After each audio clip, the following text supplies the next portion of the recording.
Alors, bonjour. Donc, une vidéo pour expliquer pourquoi il faut voter pour Marine Le Pen et qu'est-ce qui pourrait vous séduire dans le programme de Marine Le Pen. Alors, en premier lieu, le grand intérêt de voter pour Marine Le Pen, c'est que Macron ne passe pas. Voilà, ça peut paraître idiot, mais en fait, ça veut dire que l'abstention est une incertitude et ça peut laisser de la place à Macron. Et évidemment, enfin en tout cas dans mon optique, Macron pour moi c'est le fils du diable, c'est-à-dire c'est vraiment la chose qu'il ne faut pas qu'il nous arrive. Voilà. Donc une fois que je vous aurai expliqué ce qui peut vous séduire dans le programme de Marine Le Pen, en espérant que vous alliez le lire tout de suite après, ça vous prendra à peu près une demi-heure, bien, j'expliquerai pourquoi il ne faut surtout pas voter pour Macron. Voilà. Mais en tout cas, dans un premier temps, je voudrais vous donner très rapidement, comme ça, les propositions de Marine Le Pen qui sont, à mon avis, très fortes. Voilà. Alors, je commence. La première chose, c'est les propositions qu'elle fait en faveur de la démocratie participative. Alors, en premier lieu, l'établissement du référendum d'initiative populaire, et ce, tout de suite après son élection. En deuxième lieu, le vote blanc, depuis qu'elle s'est alliée à Nicolas Dupont-Aignan, ils ont rajouté dans leur alliance cette proposition. Donc le vote blanc sera établi tout de suite après l'élection, c'est-à-dire qu'il sera valide pour les élections législatives. La proportionnelle intégrale. Voilà. La liberté numérique protégée par la Constitution, qui inclura la protection des données personnelles, voilà, inscrite dans la Constitution. Voilà. Et enfin, l'égalité salariale homme-femme. Voilà. Donc ça, c'est les propositions en faveur d'une plus grande démocratie et de la protection des droits des citoyens. Il y a d'autres propositions, je ne vais pas énumérer tout, mais ça me paraît les propositions phares qui devraient vous convaincre que Marine Le Pen se bat aussi en faveur de la démocratie, de la République et de la protection des droits des citoyens. Deuxième plan, l'économie. Alors là aussi, il y a énormément de propositions, donc je ne vais énumérer que les propositions qui, de mon point de vue, sont phares. La première chose, c'est la mise en place d'un plan de réindustrialisation de la France. Comme vous savez, notre pays a vécu depuis 30 ans une désindustrialisation catastrophique. On perd nos plus beaux fleurons.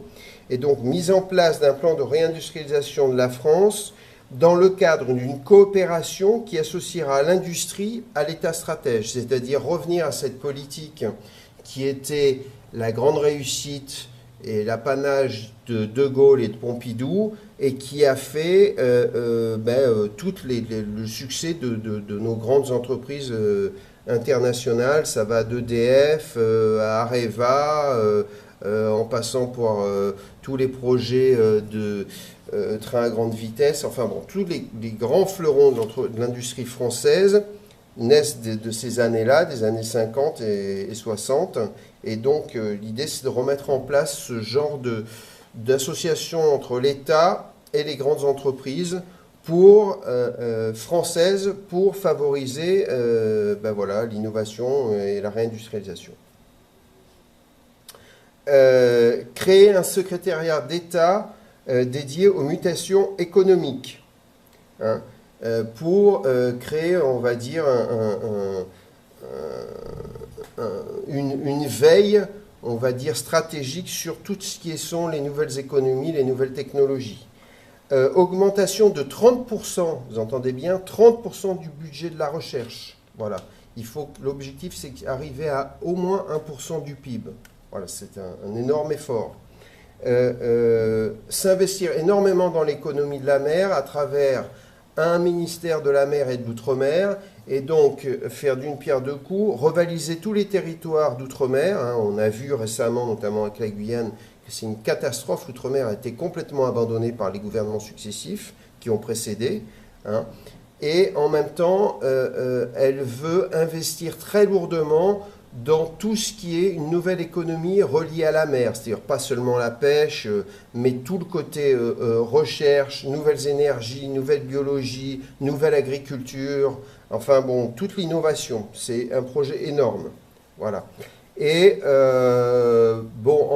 comme son projet est fortement économique et fortement orienté en faveur des petites et moyennes entreprises, en dehors de plein d'autres mesures, une des mesures phares, c'est réduire l'impôt sur les sociétés à 15% pour les petites et les moyennes entreprises.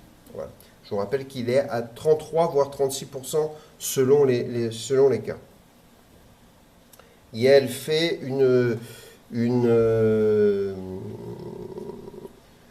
cote intermédiaire à 24% pour les plus grosses à l'intérieur de cette section qu'on appelle petites et moyennes entreprises. Voilà.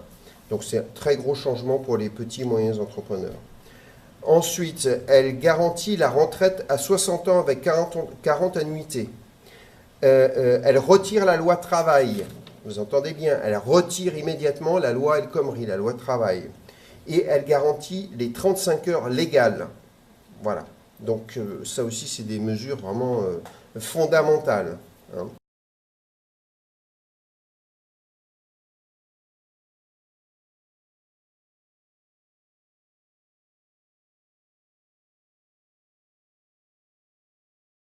Ensuite, sur la sécurité sociale garantie à 100%. Hein. Mais elle fait mieux que ça. Elle propose d'établir un 5e risque de la sécurité, à la sécurité sociale, qui sera la dépendance vieillesse. Voilà. Et un grand programme, surtout depuis que Dupont-Aignan s'est allié avec elle. Dupont-Aignan, elle est très très sensibilisée à la cause des handicapés. Pour lui, c'est très très important.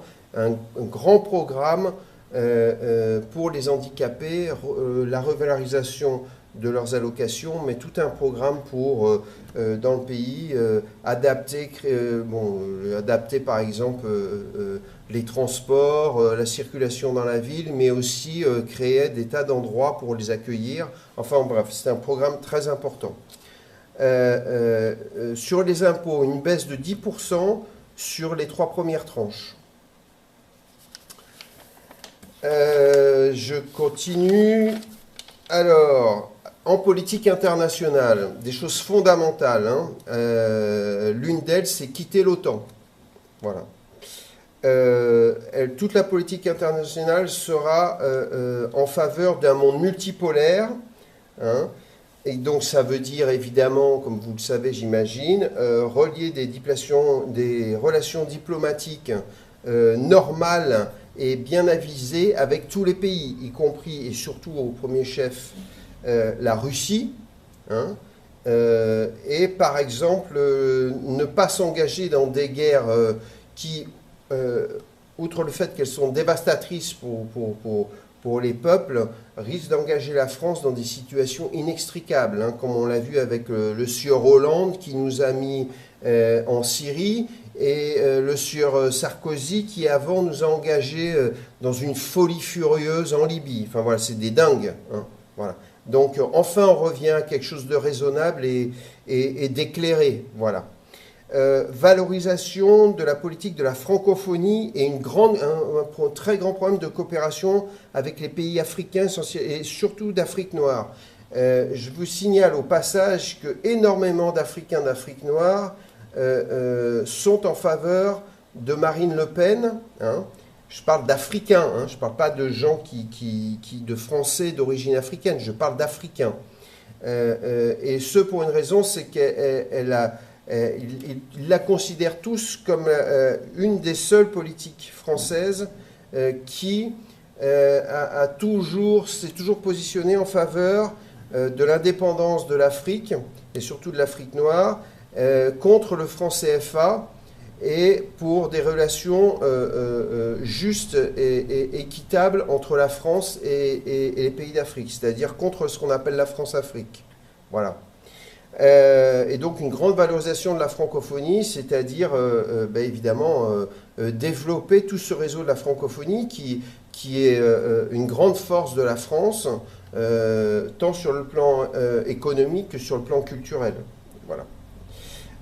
Dire non, attention, ça c'est très important, dire non au TAFTA et au CETA. Voilà, ça c'est fondamental. Hein. Donc on refuse le mondialisme d'une manière très claire. Hein. Voilà. Et donc on passe à la phase de la transition énergétique, et toujours dans la continuation d'un refus de la mondialisation sauvage, hein, c'est rompre avec toutes ces pratiques qui consistent à fabriquer les choses à l'autre bout du monde, à les réimporter et à consommer des choses qui viennent de l'autre bout du monde ou à en exporter. Enfin, bon, voilà. Donc c'est ce qu'on appelle la politique des circuits courts. Voilà. Le plus possible, on consomme ce que l'on produit sur place et on le recycle sur place. Voilà. Donc ce qui veut dire que la politique écologique, c'est d'abord reformater notre modèle économique. Voilà. Un grand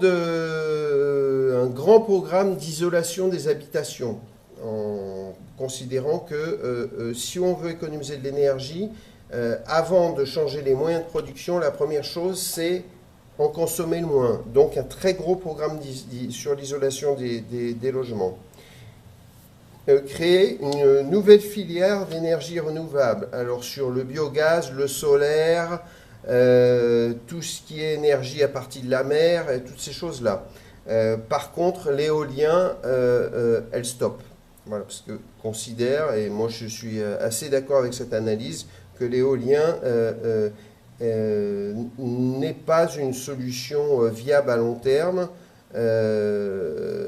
parce que d'abord ça détruit énormément le visuel des paysages, et ensuite apparemment on est en train de la recherche, les chercheurs ont découvert qu'il y avait quand même des nuisances, surtout avec des infrasons qui pouvaient nuire à la santé des habitants et de la faune. Voilà.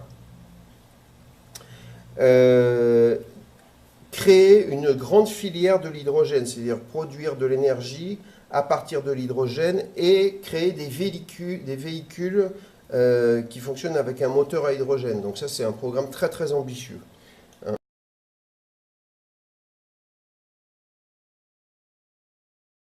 Et en dernier lieu, un grand programme de protection animale. Voilà. Écoutez, je vous ai brossé un tableau général. Allez lire le programme. Je mets le lien du programme de Marine Le Pen en ligne avec la vidéo. Allez lire. Ça vous demandera une demi-heure de votre temps. Vous aurez le programme complet. Alors moi, je vous ai mis ce qui, je pense, peut séduire énormément de personnes. Après, je répète bien, si vous n'avez pas voté Le Pen au premier tour, c'est que vous n'êtes pas d'accord avec tout, évidemment. Mais face à Macron, il me semble que c'est vraiment un moindre mal. Elle a, de mon point de vue, un très bon programme économique et un très bon programme sur la garantie des libertés démocratiques et même l'augmentation de la démocratie participative. Donc, à tout le moins, même si vous n'êtes pas d'accord avec tout, vous aurez les moyens, en les lisant, de contester les mesures qui ne vous plaisent pas. Et donc de faire jouer votre rôle, de pouvoir jouer votre rôle de citoyen tranquillement, sans être obligé de passer votre temps à manifester dans la rue, comme on l'a vu avec Hollande, avec des nuits debout, enfin bon, des trucs hallucinants où les gens font passer leur programme avec un coup de 49.3. Voilà. Donc, en votant pour Marine Le Pen, vous aurez au moins la certitude de pouvoir combattre les mesures qui ne vous conviennent pas en toute tranquillité, sans être obligé de passer votre temps dans la rue à vous épuiser en manifestation. Voilà. Vous aurez référendum, vote blanc et proportionnel. Vous serez représenté à la juste mesure de vos voix. Donc, c'est quand même pas si mal. C'est pas le cas chez Macron. Voilà. tout de suite après, pour ceux qui n'ont pas encore compris qui était Macron, je fais un petit résumé du cauchemar que serait la France si on votait pour Macron, si Macron venait à être élu. Voilà, merci de m'avoir écouté, j'espère que ça vous aura servi à quelque chose.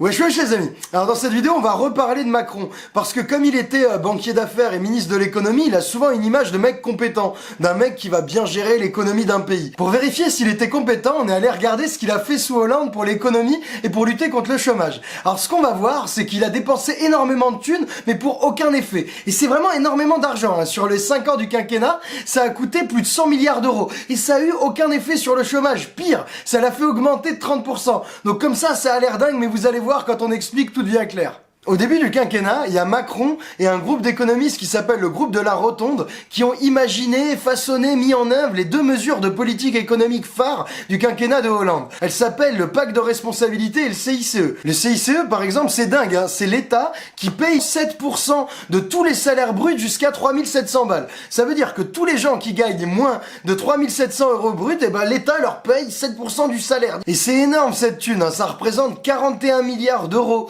qu'on donne chaque année aux entreprises sous forme de baisse de cotisations sociales ou d'exonération d'impôts. Donc c'est colossal. Et toutes les entreprises de France y ont droit, hein. Ça peut être BNP Paribas, Total, des boîtes qui font parfois des milliards de profits, elles ont quand même droit au cadeau. Et le pire du pire, c'est que c'est vraiment grave ça, hein. C'est que ces 41 milliards d'euros qu'on donne chaque année aux entreprises pour qu'elles embauchent, on leur donne sans aucune obligation de créer des emplois. En vrai, on était obligé de croire Pierre Gattaz, le président du MEDEF, qui au début, quand François Hollande lance ces mesures, a créé un petit pins, je m'engage à créer 1 million d'emplois, fallait le croire. Alors est-ce que ça a marché? Est-ce que ces dizaines de milliards d'euros filés sans obligation d'embaucher ont vraiment créé des emplois? Alors évidemment, non. Déjà, regardons les études. Alors il y a une étude qui a été faite sur les 2 premières années du CICE.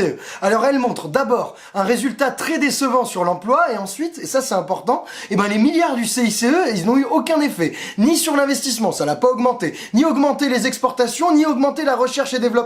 Donc sur les 2 premières années, le CICE c'est bof. Et quel est le bilan du pacte de stabilité et du CICE, les 2 mesures, sur l'ensemble du quinquennat? Sa mesure qui était censée réduire le chômage, elle n'a pas créé 1 million d'emplois, elle a créé 837 000 chômeurs de plus sur tout le quinquennat. Ça fait une augmentation de 30% du nombre de chômeurs. C'est énormissime, hein. Si le mec avec ça, il veut se présenter comme compétent, je sais pas ce qu'il fume, hein. Et ces mesures qui ont augmenté le chômage de 30% en 5 ans, elles nous coûtent maintenant 41 milliards d'euros chaque année, hein. Et donc pour bien comprendre à quel point c'est nullissime et Macron est incompétent avec son bilan, on va vous montrer ce qu'on pourrait faire avec 41 milliards d'euros par an. Et vous allez voir, c'est stylé. Avec 41 milliards d'euros, on s'est demandé combien on pouvait embaucher de personnes. Et on va pas les payer au SMIC, hein. On va les payer mieux que 50% des Français. On va les payer 1850 euros net. Et là, écoutez bien. Avec 41 milliards d'euros chaque année, on peut embaucher 2,5 millions de personnes et les payer 1850 euros. Donc, rappel, hein, quand même, le chômage, il est à 3,6 millions.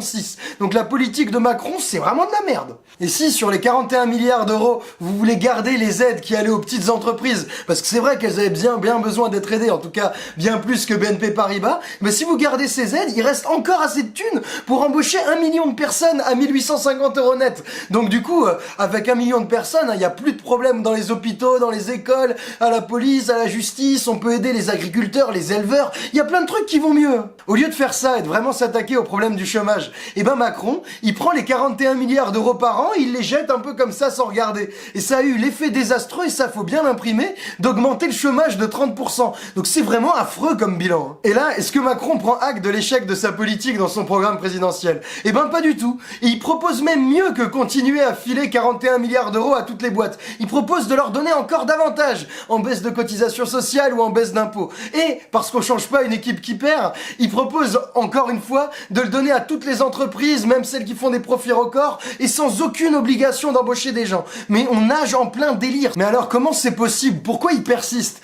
C'est parce que Macron et tous les économistes autour de lui et qui sont autour du pouvoir depuis des années, eh ben ils n'arrivent pas à penser que pour lutter contre le chômage, on puisse faire autre chose que continuer à baisser les charges et à baisser le coût du travail. Et ce qui est complètement dingue, parce que ça fait des années que ça échoue, et ils continuent à ne pas percuter qu'on peut tenter une autre politique. Le message principal qu'on voulait faire passer, c'est que Macron n'est pas compétent pour faire baisser le chômage et gérer l'économie de notre pays. Ça serait quand même dingue qu'on élise un type avec un bilan aussi nul.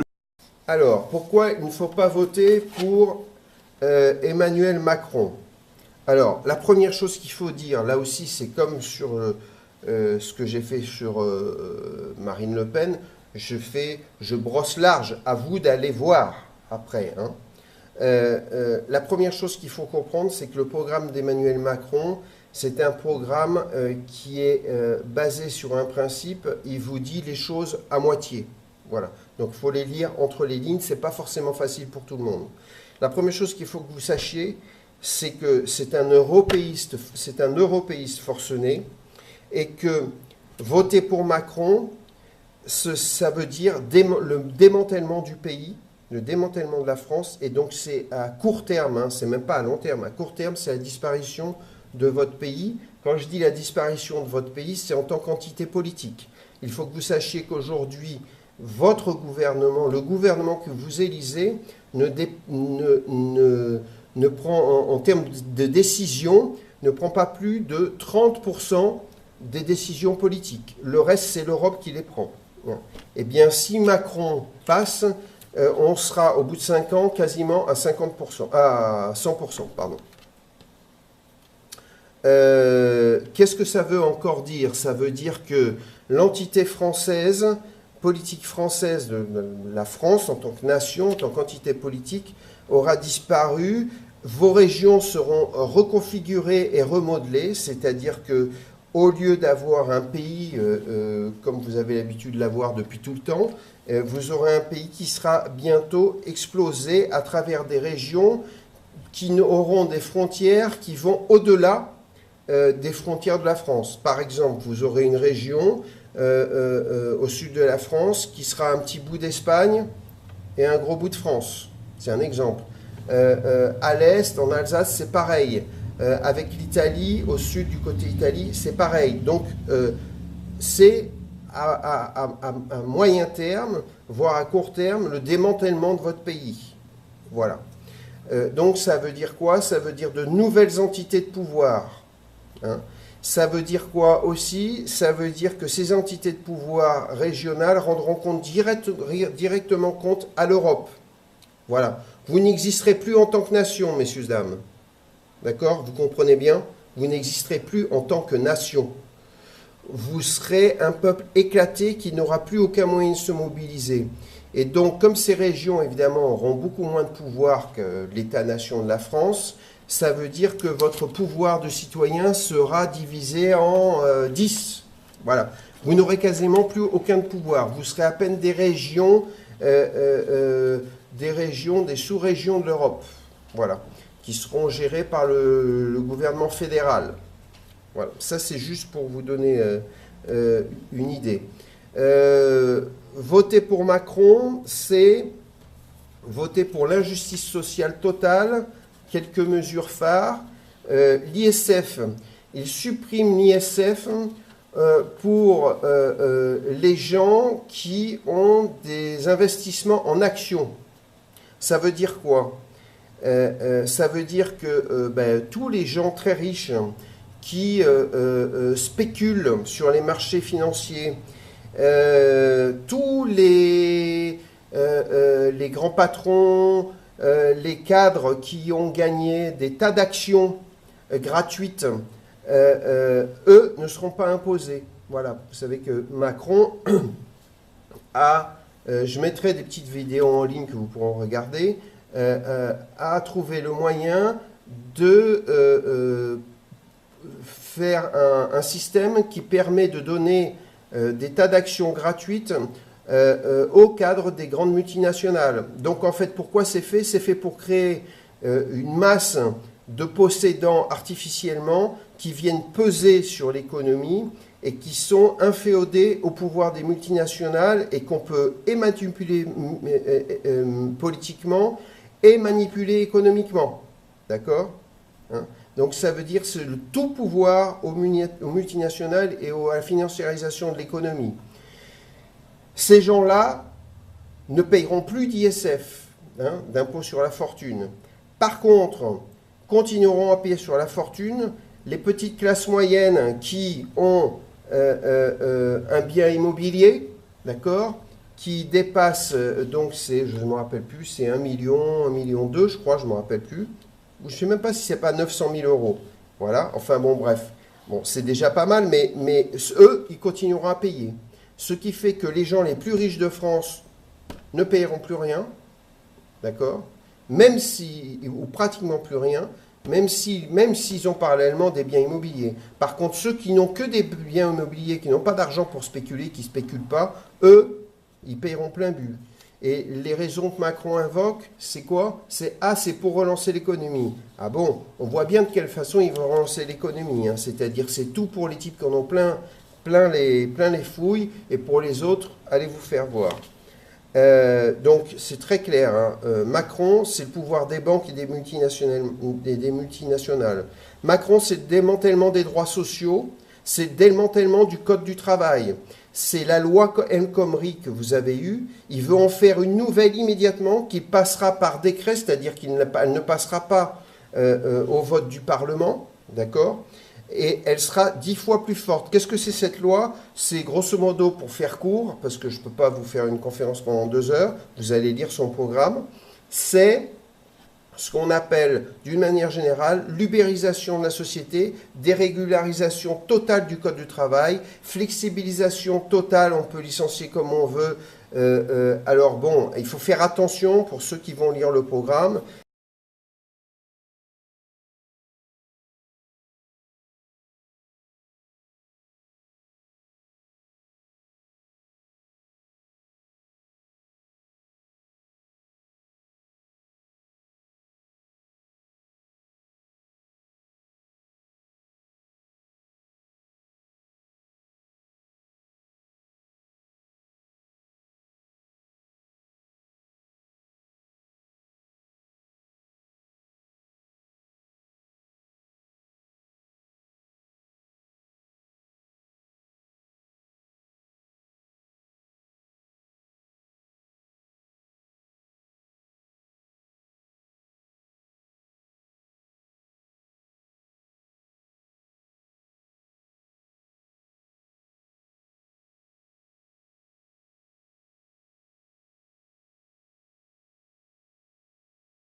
La sécurité sociale à moyen terme, vous pouvez faire une croix dessus, hein, d'accord? Donc c'est privatisation à long terme, à court terme de la sécurité sociale. C'est un immigrationniste forcené, c'est-à-dire que ce que je veux dire par là, c'est que son objectif, dans le cadre d'une européisation, hein, d'un point de vue institutionnel de la France, d'une disparition de la France, l'objectif aussi, c'est de faire bouger des masses énormes de gens, mélanger tous les peuples pour qu'à un moment donné, il n'y ait plus d'entité politique possible qui se constitue en entité de résistance à ces politiques internationalistes et mondialistes. Voilà, l'objectif, donc, c'est capitalisme sauvage à 1000% et, comment dire, tirer les gens de leurs racines.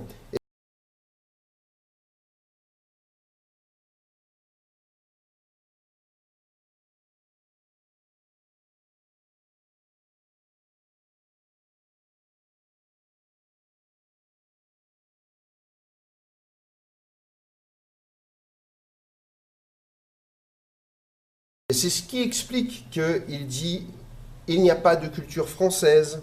D'accord? C'est une chose incroyable. Vous qui êtes français, vous savez qu'il y a une culture française. Vous qui êtes allé à l'école de la République, vous savez qu'il y a une culture française. Eh bien, ce monsieur, s'il dit ça, c'est pas pour rien. D'accord? C'est parce que l'objectif, c'est la mondialisation totale, mais la vraie de vraie, la mondialisation où il n'y a plus de peuple en tant qu'entité culturelle et entité politique. D'accord? On brasse tout ça et vous ne serez plus que des pions sur l'échiquier économique de ces gens-là. Vous ne servirez qu'à être considérés comme des masses de labeur qu'on transfère d'un point à un autre, qu'on manipule quand on veut. Comme on veut. Voilà.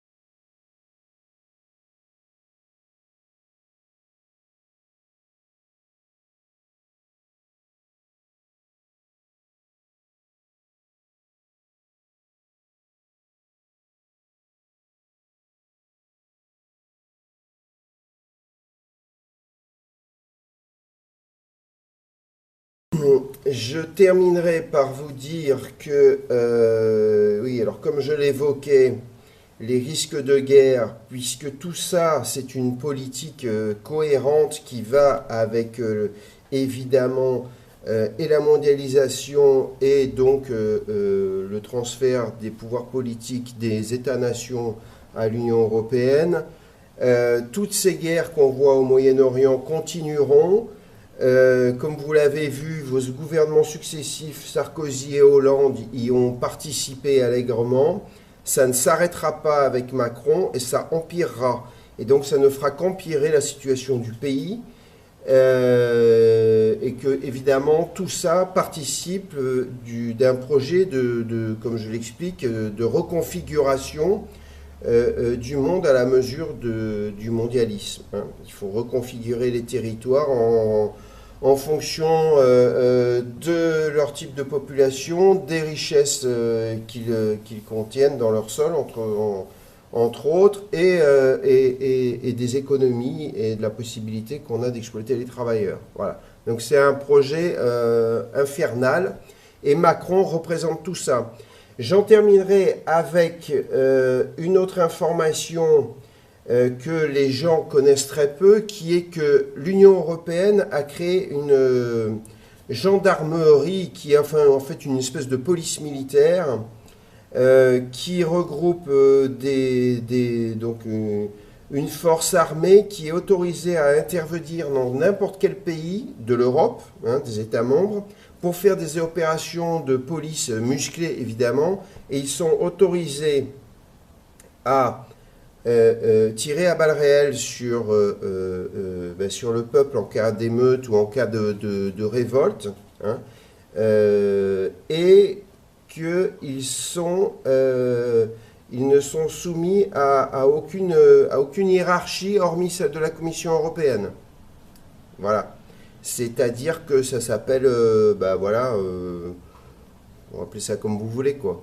En tout cas, c'est très très bizarre, et c'est un corps qui est entre gendarmerie, police militaire, service secret, notamment un des principes, c'est qu'à chaque fois qu'ils arrivent dans un endroit, l'endroit où ils arrivent n'est plus sous la juridiction du pays membre, mais sous la juridiction de la Commission européenne, de l'Union européenne. Donc, et je dis bien sous l'autorité de la Commission européenne, non pas sous l'autorité du Parlement. Vous comprenez bien ce que je veux dire. Donc, tout ça devrait alerter tout le monde. Ils avaient commencé à être dépêchés en Grèce aussi, avant que Tsipras baisse la culotte. Voilà. Donc, je vous conseille fortement de penser à tout ça. On n'est pas du tout en train de rigoler. Et quand vous voyez l'attitude de Macron qui s'amuse à exploiter indûment, à utiliser indignement les drames de la Seconde Guerre mondiale, et en premier lieu celui de la Shoah, pour faire une propagande écœurante et faire croire aux gens que le Front National est une horde de fascistes qui rêvent d'établir une dictature nazie et de zigouiller tout ce qui est juif ou je sais pas quoi, eh bien c'est scandaleux. Voilà, scandaleux. Et donc je vous invite à ne pas vous laisser avoir, à vous révolter contre cette propagande immonde, et surtout à prendre conscience de ce qu'est le projet européen version Macron. Voilà, et évidemment ce qui va arriver à votre pays. Donc s'il vous plaît, réagissez et voilà, faites votre part de citoyen pour et sauver votre pays et l'Europe et évidemment voilà, les vôtres. Allez, ciao.